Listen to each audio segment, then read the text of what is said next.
오늘은 이제 아브라함의 믿음에 관련된 말씀을 증거하려고 합니다. 아브라함 그러면 생각나는 게 있죠. 무엇이 생각날까요? 믿음이죠. 그 믿음인데 아브라함 그러면 믿음의 조상이라고 하는 그 명칭이 늘 따라다닙니다. 우리가 이제 신앙생활 하면서 저와 여러분이 세상에서 사람들이 볼 때, 나를 볼 때 어떤 별명을 붙여줄까요?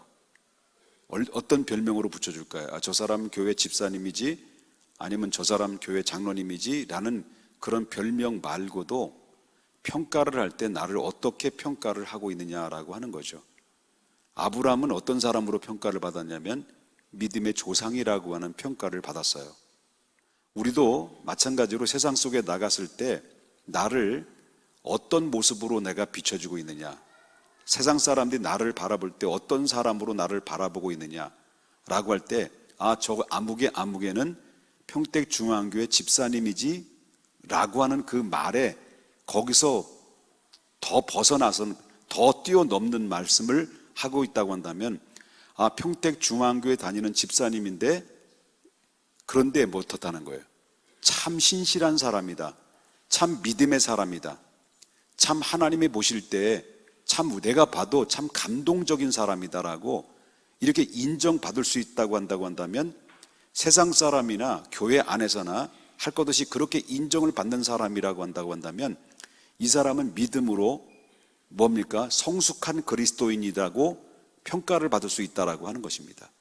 근데 그게 쉽지가 않는다라는 거예요.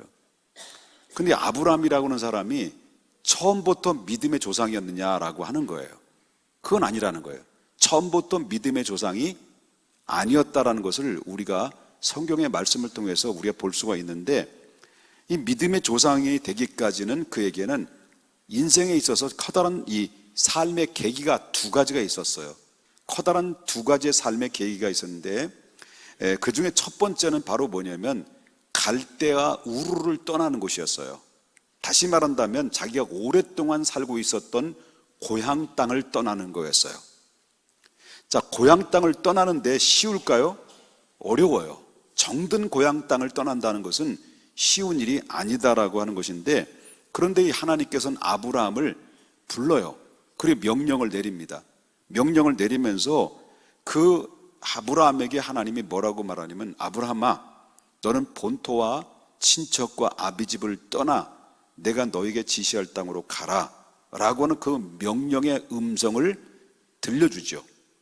자, 그 말씀을 듣고 그리고 그 아브라함은 하나님의 명령에 따라서 고향 땅을 떠납니다. 그래서 아브라함의 인생에 있어서 그 고향 땅을 떠남으로 말미암아 아브라함의 인생은 커다란 분기점의 계기가 돼요. 분기점의 계기가 됩니다. 사람의 인생에 있어서 분기점을 찾는 게 굉장히 중요한데, 아브라함은 하나님이 떠나라고 하는 그 명령 앞에 그 고향을 떠남으로 말미암아 그 인생에 커다란 분기점이 되는 계기가 됐다라고 하는 건데요. 하나님의 명령을 따라서 이제 가족과 함께 갈대 우르를 떠나요. 그리고 아브라함이 하나님 명령을 따라 가족과 함께 이제 고향을 떠나는데, 여러분, 고향을 떠나는 것은 뭘 의미하냐면요, 고향을 떠난다? 아브라함의 입장에서 볼 때는 고향을 떠난다는 것은 구원의 시작이라고 하는 거예요. 구원의 시작. 여러분, 만약에 아브라함이 하나님 명령대로 그 고향 땅을 떠나지 않고 미련을 두고 주저주저 한다고 한다면 이 사람은 구원의 시작이 될 수가 없었다라고 하는 거죠. 왜 그렇습니까? 그 이유는 바로 뭐냐면, 아브라함에게는 고향에는 뭐예요? 누가 있습니까? 친척도 있고, 그 다음에 그 함께 늘 살고 있었던, 공유하며 살았던 친구들도 그 안에 있었기 때문에 바로 그 미련을 가지고 있다고 한다면, 고향이라는 미련, 친구들에 대한 미련을 가지고 있었다고 한다면 그는 한 발짝도 떠날 수가 없는 거죠. 그런데 아브라함은 그 모든 미련을 끊고 고향과 친척을 다 뒤로 하고 그곳을 떠났을 때 결국 어떻습니까? 결국 떠나는 순간 그에게는 구원의 시작이 됐고, 구원의 시작의 발걸음이 결국 누구를 바라보게 되냐면 고향과 친척과 친구들을 의지하지 않고 하나님을 의지하는 결정적인 결정체가 됐다라고 하는 것을 우리가 보게 된다라고 하는 것이죠. 우리는 어떻습니까? 하나님을 믿고 의지한다고 하면서도 늘 우리는 어때요? 옛날 친구가 좋은 거예요. 하나님을 믿고 있어요. 그리고 열심히 교회도 다녀요. 그런데 옛날 친구와 함께 옛 추억에 늘 기억돼요. 그러다 보니까 옛날과 옛 추억에 기억돼서 친구들과 함께 어울려서 나이트클럽에 대한 그런 향수가 내 마음속에 늘 젖어 있는 거죠. 우리 시도에는요, 교회가 집사님이 됐는데도 불구하고 우리 입에 자동적으로 흥얼흥얼 나오는 소리들이 7080이라고 하는 그런 노랫말들이 우리 마음속에 늘 기억이 돼요. 그래서 늘 툭 튀어나오는 게 술 마시고 노래하고 춤을 춰봐도 자 떠나자 이러면 안 되는 거죠. 목사가 늘 이런 향수에 7080에 대한 향수에 젖어서 있다라는 거죠. 그러니까 뭘 의미하냐면 내가 한편으로는 주님을 믿고 의지하는데 아직도 내가 세상적인 어떤 옛사람의 구습에 그 향수의 의존도가 높다 보니까 내가 정말 전적으로 하나님을 의지하는 부분이 희석되어지다 보니까 하나님의 은혜 안에 수용으로 은혜 안에 하나님의 은혜의 물결 속에 들어가서 자유롭게 활보하지 못하는 영적인 세계 속에서 하나님의 은혜를 느끼지 못하는 그런 삶을 살아가고 있는 것이 보편적인 사람들의 모습을 우리가 보게 된다라고 하는 거예요. 그렇게 돼 세상에 대한 이 믿는 구석이 많으면 많을수록 어떤 일이 벌어집니까? 절대로 하나님을 절대적인 의존도가 그만큼 희석되어진다라고 하는 거죠. 그렇기 때문에 내가 주님을 믿고 이 사람이 변화됐다, 저 사람 참 변화됐다, 예수님 믿음으로 말미암아 참 새 사람이 됐다라고 하는 이런 평가를 받는 모습들을 보게 되면 어떤 모습입니까? 이 사람들의 특징이 바로 뭐냐면 옛날에 그렇게 많았던 친구들, 술친구들이, 옛날 술친구들이죠. 술친구들이 하나씩 둘씩 내 곁에 떠나갔다는 거예요. 이게 보편적인 이야기들이에요. 내가 예수 믿고 잃어버린 게 너무 많은 거예요. 예수 믿고 잃어버린 게 많은데 그 중에 친구들이 잃어버린 거예요. 바로 왜 그렇습니까? 술 마시러 가자고 했을 때 교회를 가야 되니까 어때요? 그들의 말에 한 번, 두 번 거절하다 보니까 이제 결국 술친구들은 저 친구는 예수쟁이니까 냅둬 라고 하다 보니까 소외를 받아요. 그러니까 서서히 그들로부터 관심으로부터 멀어지기 시작하게 되고죠. 그리고 또 어디 놀러 가자, 들러 바다로 7080 바로 뭐냐면 카페로 가서 거기 함께 차 마시고 엔조이 하자라고 하는 그런 모든 일들에 요청을 했는데도 불구하고 교회 나가는 것 때문에 어떻습니까? 그들로부터 한 번, 두 번 요청을 하다가 거절당하면 그들도 어떻습니까? 결국 우리를 소외하게 되기 때문에 결국 어떻습니까? 예수 그리스도를 점점 가까이 가면 갈수록 내가 주님을 향해서 한 발 한 발 디디면 디딜수록 세상은 점점 친구로부터 고향으로부터 친척으로부터 멀어져 가는 것을 느껴지게 될 때 그때 뭔가 내 속에서 어떻습니까? 분기점에 가장 그 분기점에 공허함이 찾아올 때가 있다는 거죠.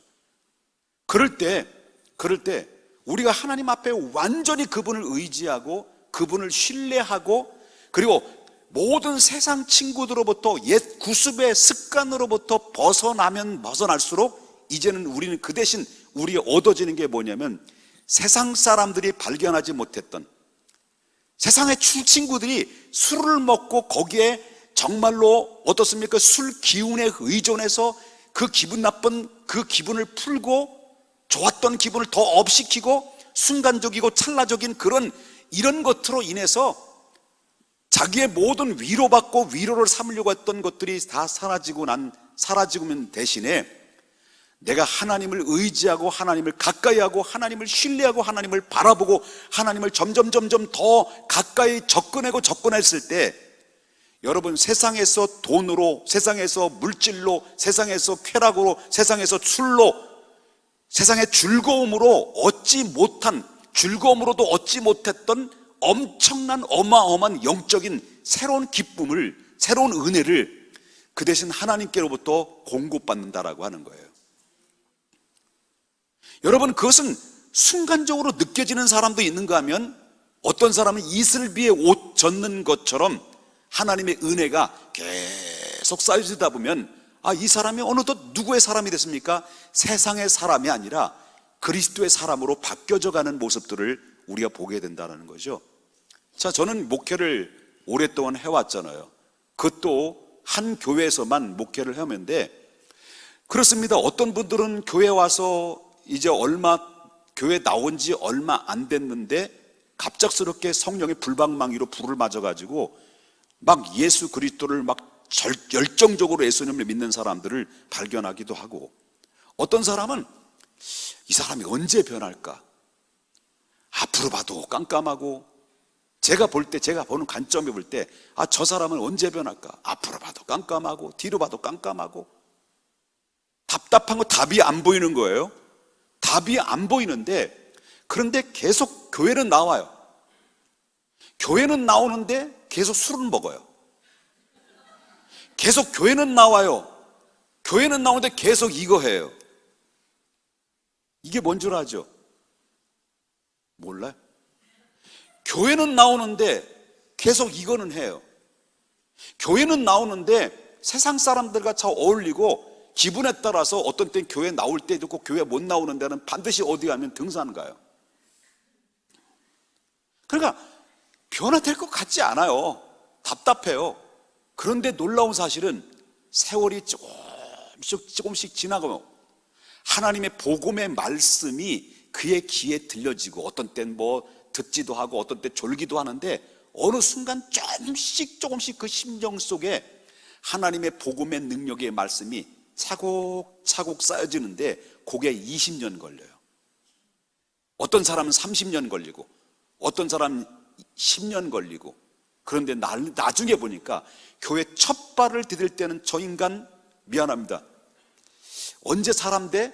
그렇게 생각했던 사람이 한 10년이 딱 지나고 나니까 완전히 새로운 사람으로 바뀌어지면서 일꾼이 되어가는 그 광경들을 제가 보면서 뭘 느끼냐면, 언제 느끼느냐, 제가 가장 쉽게 느껴질 수 있는 것은 우리 교회에 중요한 행사를 했을 때 그 현장 속에 봉사하고 충성하고 일을 하는데, 한 점에 힘들다 인상 쓰는 사람이 아니라 기쁘고 즐겁게 그 일에 동참을 하고 하나님께 영광 돌리고 헌신하고 기도에 동참하고, 이런 적극적인 그런 믿음의 사람으로 완전히 180도로 달라져가는 그 모습들을 저는 발견하면서, 이게 바로 누구의 힘이냐 할 때 단임 목사의 탁월한 지도력이 아니라 하나님의 복음의 능력, 생명의 말씀의 능력, 그 능력이 그 사람을 변화시키는 것이구나 라는 것을 생각하는 거죠.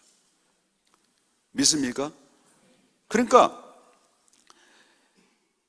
어느 날 갑자기 변화되는 것도 있어요. 그런데 어느 날 갑자기 변화되는 것도 있지만, 우리는 하나님 믿고 의지한다고 하면서도 아직도 우리는 어때요? 옛날의 옛 구습에 벗어나지 못하고 향수의 옛 고향과 그 향수를 잊지 못하는 그런 모습들이 있는데, 그런데 아브라함의 고향 땅을 떠난다라고 하는 것은 그 친구와 고향을 이별한다는 의미와 같다라고 하는 것인데, 그렇기 때문에 잃어버린 것이, 예수님 믿 때문에 잃어버린 것이 너무 많다라는 거예요. 그런데 잃어버린 것이 많은 만큼 얻어지는 게 바로 뭐냐면, 세상에서 가지고 있었던 모든 즐거움과 이 쾌락과 찰나적인 것들이, 이거는 순간적인 것이지만은 영적인 세계는, 위로부터 내려주시는 평안은 어떻습니까? 영원한 것이에요. 여러분 이 시간에 와서 하나님 앞에 찬송하고 기도하면서 많은 눈물도 흘리잖아요. 여러분 세상에 나가서 눈물 흘릴 시간 어디 있겠습니까? 그렇잖아요? 세상에 나가서 눈물 흘릴 시간이 어디 있어요? 바쁘고 급박한 세상 속에서 마치 전쟁터에 나가서 싸우는 것처럼 싸우는 시대 속에서 우리가 눈물을 흘릴 시간이 어디 있겠습니까? 그런데 이 자리에 와서 찬송 부를 때 눈물이 나오고, 말씀 들을 때 감격이 오고, 다는 아니지만 말씀 들을 때 거기에 또한 은혜가 받아가지고 그 말씀에 한 말씀이 꽂혀가지고요, 가슴이 막 막 어떻습니까? 막 벌렁벌렁하고 기쁨이 없고 회개가 터지고 이런 것은 어디에 있습니까? 은혜라고 하는 이 창고, 이 은혜라고 하는 이 보금자리를 통해서 얻어지는 하나님의 축복의 메시지를 통해서 얻어지는 은혜죠. 그렇기 때문에 이것이야말로 말씀이 있는 곳, 기도가 있는 곳, 찬양이 있는 곳, 그리고 은혜가 있는 곳, 그것은 바로 누가 계시는 곳이에요? 살아계신 하나님이 계신 곳이다라고 하는 것을 여러분 믿으셔야 될 줄 믿습니다. 그렇기 때문에 이 아브라함은 고향 땅을 떠났다라고 하는 것은 곧 구원의 시작이고요. 그가 떠나지 않았다면 결국 어떻습니까? 왜 떠나지 않았을까요? 아직도 옛사람의 구습에서 거기에 미련을 끊지 않고 결국 어떻습니까? 거기에 매달려 전전긍긍하다 보면 하나님의 어마어마한 약속의 세계, 이루 말할 수 없는 영적인 하나님의 세계, 이 사람을 통해서 바로 예수 그리스도를 이 땅에 보내실 믿음의 조상이라고 하는 어마어마한 하나님의 타이틀을 주는 이 영광의 자리, 그는 맛볼 수 없는 그런 삶을 살아갈 수밖에 없는 거죠. 그러나 모든 세상의 모든 것들을 끊어버리고 전적으로 하나님을 의존하고 의지하고 바라보고라 할 때 친구들로부터 외면당하기도 합니다. 술친구로부터 멀어지기도 합니다. 그동안 모든 쾌락과 즐거움으로부터 사라질 수 있습니다.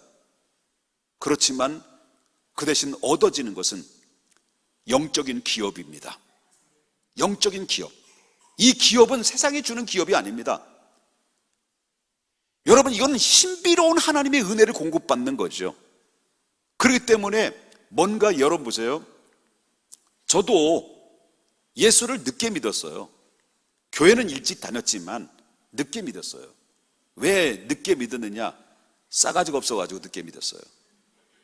얼마나 저는 이성적인지 몰라요. 뭐가 증명이 돼야 돼요. 이해가 돼야 돼요. 납득이 돼야 돼요. 그래서 예수를 늦게 믿은 거거든요. 싸가지 없이. 그런데요, 예수님을 만났어요. 예수님을 만나고 나서 잃어버린 게 너무 많은데 그 중에 첫 번째는 바로 뭐냐면, 제가 고향이 평택이잖아요. 신장로파, 어린나미파. 거기서 제가 주름 잡았던 사람이죠. 그런데 그렇게 많았던 친구들이 지금 없어요. 혹가다 만나면 그 친구들이 옛날에 그 술 친구들이 저한테 또 만나면 뭡니까? 옥복아, 너 옥복이 아니냐? 옛날에 얘 이름이, 저도 이름이 옥복인지를 중학교 들어갈 때 알았어요. 어렸을 때부터 김병복이라고 불렀고요. 출석부도 6학년 때까지 김병복으로 출석, 김병복, 예! 그랬단 말이에요. 근데 옛날에 이름이, 아이들 친구들은요, 제 이름 병복이라고 알아요. 근데 이제 목사가 되고 나서 옥복이라고 알리죠. 내 이름은 두 가지예요. 그럼 옛사람은 병복이고 새 사람은 옥복이야. 한번 옥복아 한번 불러보세요. 부르지 마. 여러분, 제 친구들 너무 많아요.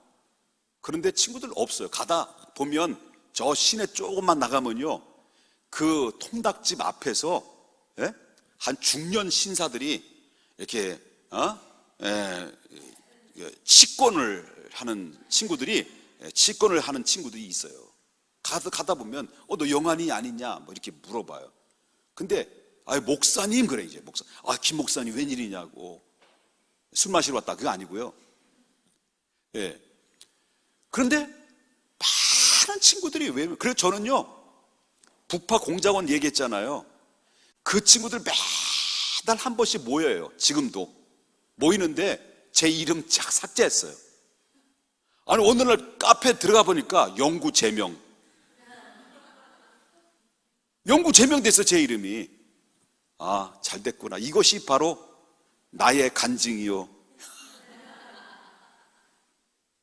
이것이 나의 간증이에요. 그런데 제명됐어요. 친구들이 다 외면당해요. 근데 저는요, 너무너무 행복한 거예요. 왜? 많은 친구들이 나를 외면해도 주님이 나의 친구가 되어주셨기 때문에.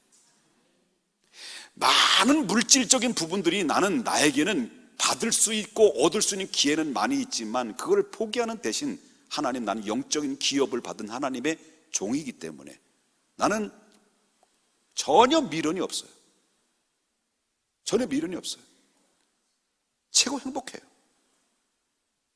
여러분, 이게 바로 떠남에서 얻어지는 거예요. 떠나지 않으면 아직도 그걸 붙들고 있기 때문에 하나님을 못 보는 거예요. 그러니까 하나님은 우리를 향해서 뭘 원하는 거예요? 포기하라는 거예요. 떠나라는 거예요. 미련에서 떠나라.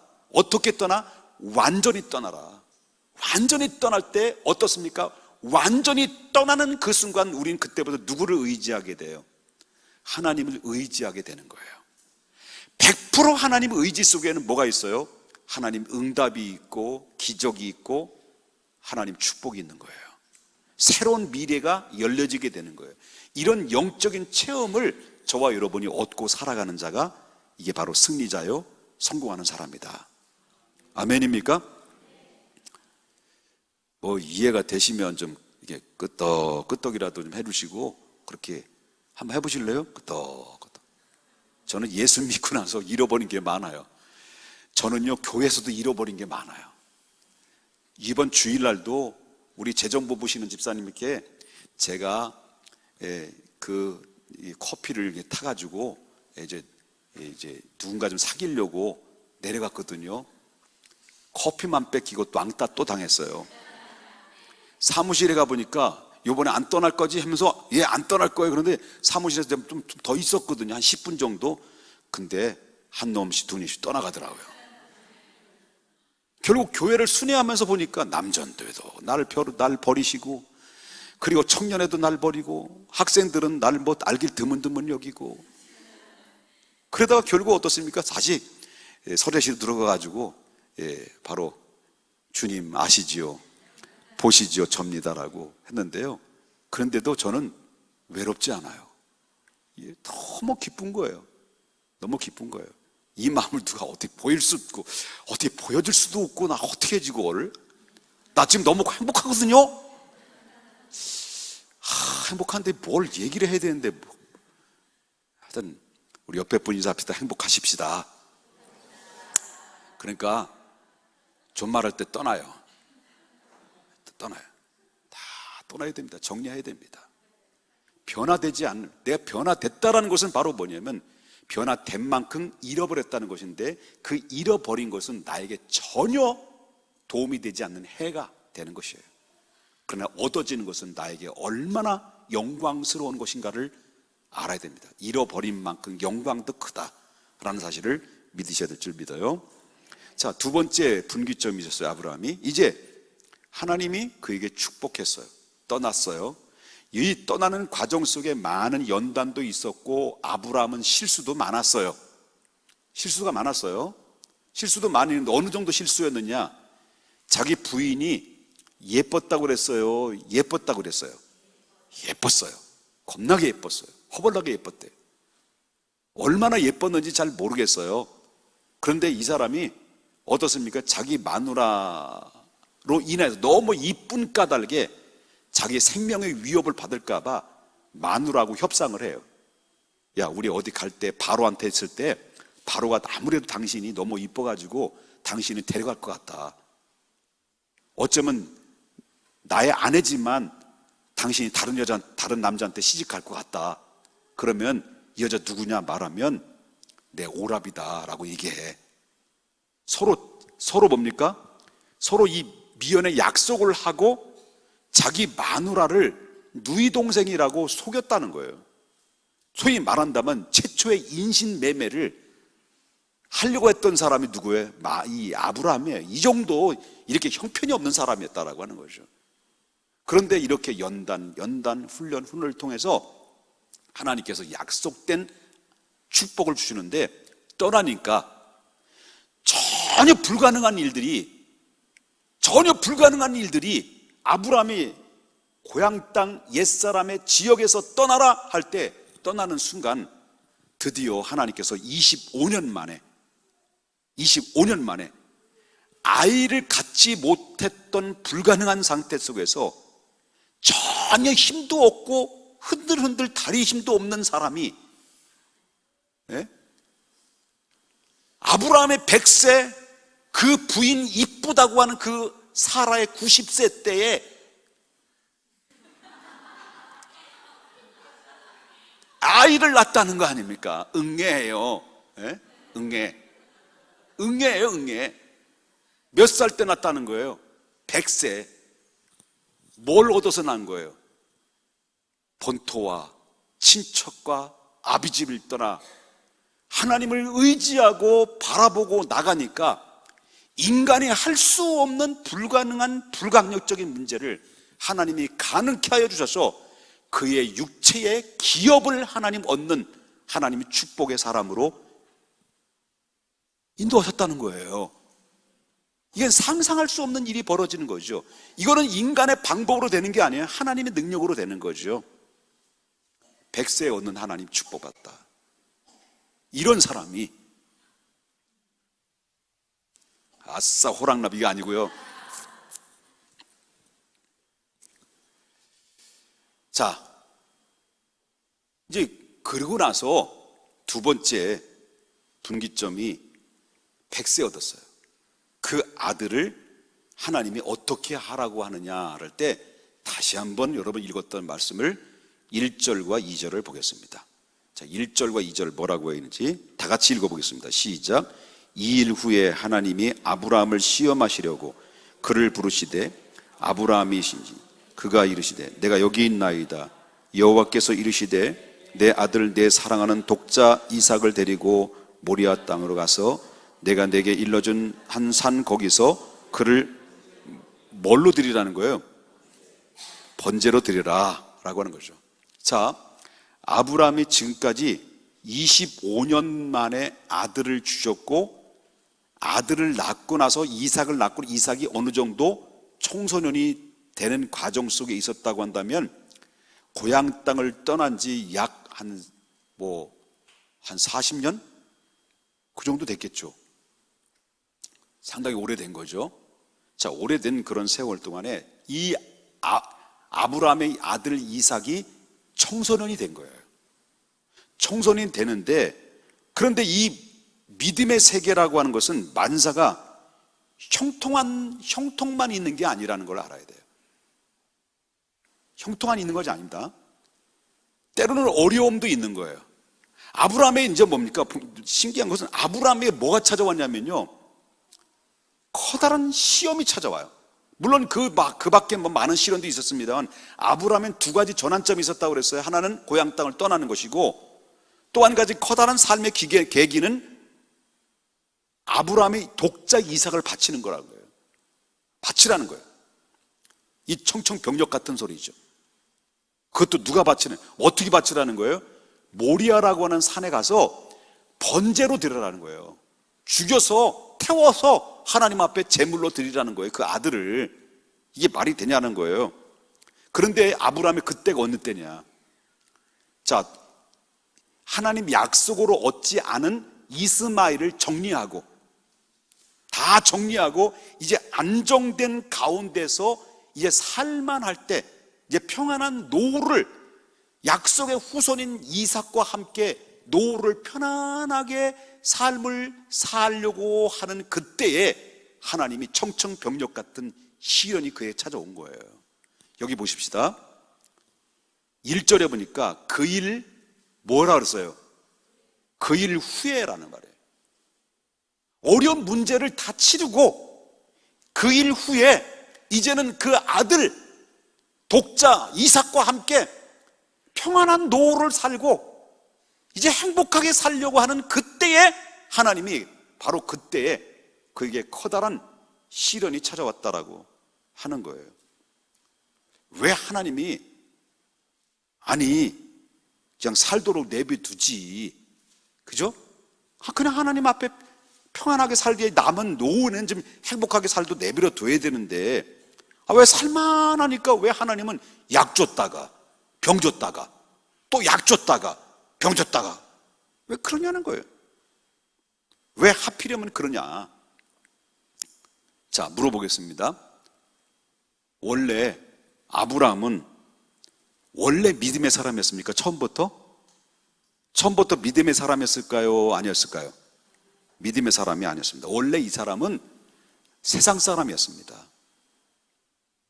그래서 하나님은 아브라함을 부르면서 너의 씨로 인하여 누구를 보내준다는 거예요? 인류를 구원할 메시아 약속의 후사를 너에게 주겠다. 그럼 믿음의 조상이 되겠다는 약속의 말씀을 하셨는데 하나님이 원하시는 수준까지 되기까지는 아직 못 미치는 거예요. 만약에 아브라함을 시험하여서 이 독자 이삭의 미련을 가지고 이삭을 막 끔찍히 사랑하고 막 이렇게 하다 보니까 뭡니까? 이 아브라함이 아직도 믿음이 성숙된 단계에 이르지 않으니까 하나님보다도 누굴 더 의지할 수 있는 가능성이 있어요. 아브라함을 의지할 수, 아니, 이삭을 의지할 가능성이 있다는 거예요. 여러분 제 설교 듣고 있는 거예요? 여러분 제가 누뚱이 있잖아, 누뚱이. 20살짜리 누뚱이. 여러분 큰애가 이뻐요. 은혜가 최고 이뻐. 근데 둘째가요 최고 이뻐. 바싹 긴장해야지 이때. 근데요 솔직히 말해서 얘들은 이제 다 커서 30이 넘어서 시집가고 애기 낳고 있는데 요 막내 요 남은 애가 의지할 건 걔밖에 없더라고요. 얘가 얼마나 이쁜지 몰라요. 너무 이쁜 거예요 막내가. 누뚱이. 또 생긴 거 보세요. 생긴 거 어쩌면 걔를 보면 꼭 나를 보는 것 같고, 나를 보면 걔를 보는 것 같고, 어쩌면 나하고 똑같이 생겼느니. 그래서 내가 가끔마다 걔한테 야 오빠가 그러면 왜? 농담 삼아 이렇게 농담이 왔다 갔다 해요. 너무 이쁜 거예요. 그러니 나는 40에 났어. 40에 났어 나는. 그런데 이뻐. 제 마음 여러분 아세요? 몰라? 안 나와서 몰라? 이뻐요. 그런데요 손자 나니까 더 이뻐. 미안합니다. 근데 100세 아들 얻은 그 아들이 아브라함 입장에 있을 때 하루하루 그 얼굴을 쳐다볼 때마다 보기에 더 아깝까요? 안 아깝까요? 볼 때 얼굴 다를까봐 안 봐. 그 정도로 이쁜 거예요 아브라함이. 얼마나 이쁠까요? 그렇죠? 100세 얻은 아들을 이젠 청소년이 돼가지고 목욕탕에서 때 밀어준다고 한다면 때 밀어주는 그 자식이 이쁠까요? 안 이쁠까요? 든든할까? 안 든든할까? 난 아들이 없어서 몰라요. 그래서 큰 사위가 장가 들고 나보고 장가 들자마자 어디 가자 그러니 목욕탕 가져가라 이 새끼야. 내가 목욕탕 아들이 없어가지고 때 밀어주는 거에 한이 맺힌 줄 알고 목욕탕 가져가는 거예요. 됐다 그래서 한 번도 목욕탕 가본 적이 없어요. 왜냐면 때가 많을 것 같아서.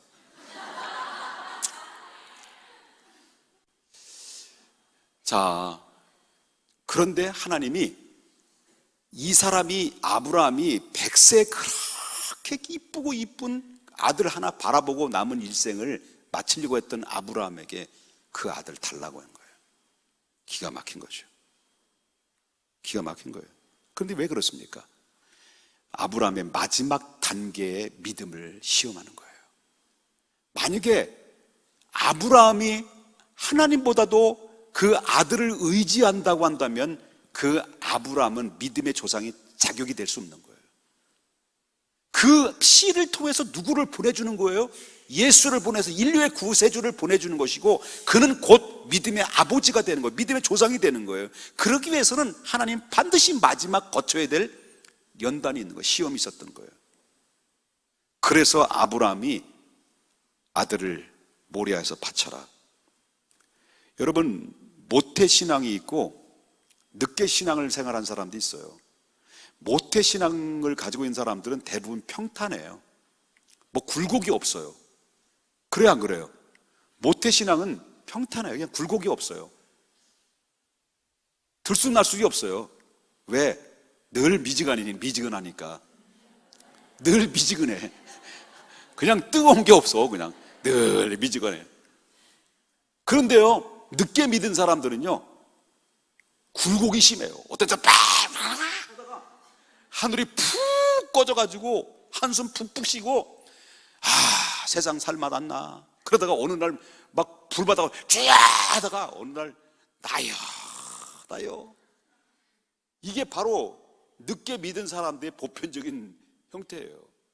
이런 사람들을 이렇게 굴곡이 심한 것을 각을 만들어서 평탄하게 하려고 하는 하나님의 연단이 반드시 거치게 돼 있어요.